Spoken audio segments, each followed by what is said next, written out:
Welcome to the Quotive Corner. This episode is dropping right around Father's Day, and I want to be upfront about that. Not because it changes the depth of the conversation, but because the timing is intentional. This quote deserves this moment.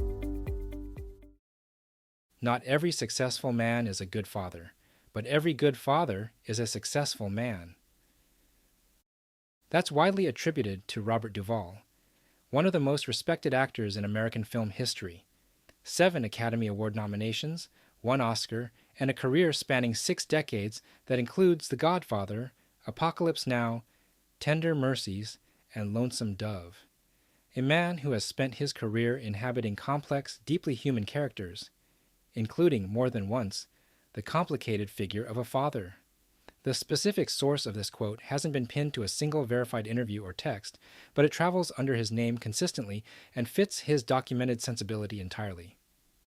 So, 2 sentences, and the contrast between them is everything. The first sentence lands like an uncomfortable truth.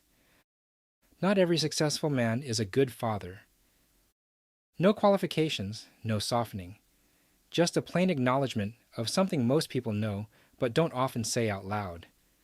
That the version of success our culture celebrates most loudly, the professional kind, the financial kind, the public kind, does not automatically produce good fathers. In fact, the relentless pursuit of that kind of success can work directly against it. The hours that build careers are the same hours that could be spent at the dinner table, at the game, at the school play, in the kind of ordinary Tuesday that a child carries with them for the rest of their life. The mental energy that goes into professional ambition is the same mental energy that isn't available for genuine presence at home. The identity that gets built around achievement and status can crowd out the quieter, less visible identity of the man who simply shows up, consistently, patiently, without an audience. We live in a culture that celebrates the first kind of success with enormous enthusiasm and measures the second kind barely at all. There are awards for professional achievement. There are no awards for the father who made it to every recital. Nobody writes a profile about the man who was reliably home for bedtime. The scoreboard for fatherhood is almost entirely invisible, which makes it very easy to deprioritize without ever making a single explicit decision to do so. And here is where the second sentence arrives and reframes everything. But every good father is a successful man. This is the reversal that gives the quote its weight. Recall that Dale Carnegie redefined the scoreboard, not the professional one, not the financial one, the one that actually measures what matters. And what it says is that good fatherhood is not a consolation prize for men who didn't make it professionally. It is its own category of success. A real one, a high one that requires more from a person than most career paths ever will. Think about what good fatherhood actually demands. Consistency, showing up not when it's convenient or when you're at your best, but across the full range of ordinary days when you're tired and preoccupied, and the last thing you feel like doing is being fully present.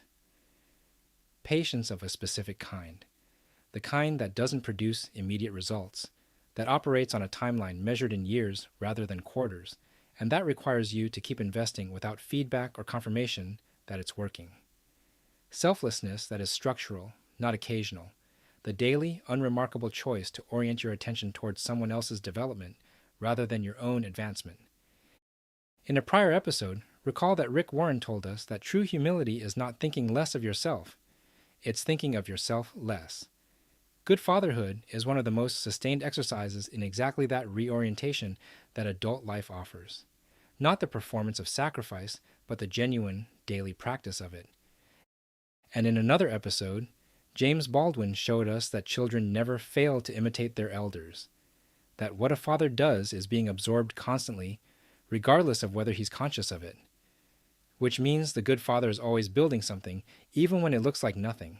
The way he handles frustration, the way he treats the people he loves, the way he shows up when things are hard, the way he apologizes when he's wrong. All of it is going somewhere. All of it is becoming part of the blueprint his children will carry into their own lives, their own relationships, their own eventual families. That's a kind of influence no professional achievement can replicate. A CEO's work product doesn't outlive them in the same way. A good father's imprint, the values transmitted, the security built, the example lived, continues compounding across generations. It shows up in how his children parent, how they love, how they handle difficulty. The return on investment is immeasurable and essentially permanent. Dick Winters gave us a model of the leader whose attention was consistently on his people rather than on himself, whose inner discipline and self-knowledge made him trustworthy in a way that couldn't be manufactured. Good fatherhood asks for exactly that same quality. The father who has done the inner work, who has examined himself honestly, who has addressed his own unresolved patterns rather than passing them on, who has built the kind of character his children can trust, is doing something that requires more courage than most professional challenges ever demand. Because that inner work is the hardest part. Tolstoy observed that everyone thinks of changing the world, but no one thinks of changing himself. The good father has to change himself, has to confront the ways he was shaped, the patterns he inherited, the version of masculinity or authority he was handed, and decide deliberately what he wants to pass on and what he wants to stop with him. That's not automatic. That's not comfortable. That's some of the most important work a person can do. Now, the honest counterpoint. This quote, in its beautiful simplicity, doesn't fully account for the fathers who tried and fell short, not because they prioritized wrong, but because the circumstances were genuinely impossible. The father who worked 3 jobs to keep the family housed and fed, and wasn't home enough, not by choice, but by necessity. The father who wanted to be present but was deployed, incarcerated, ill, or otherwise absent in ways that weren't simple failures of priority.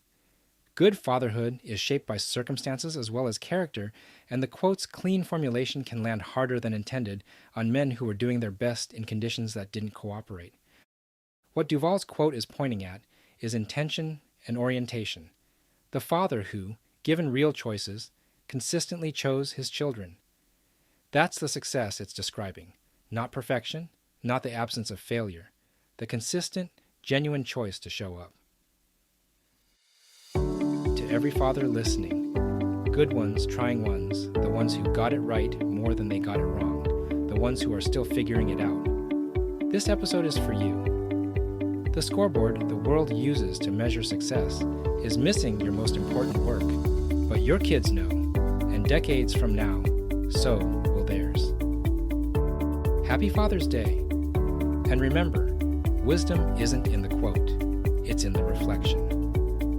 See you in the next episode.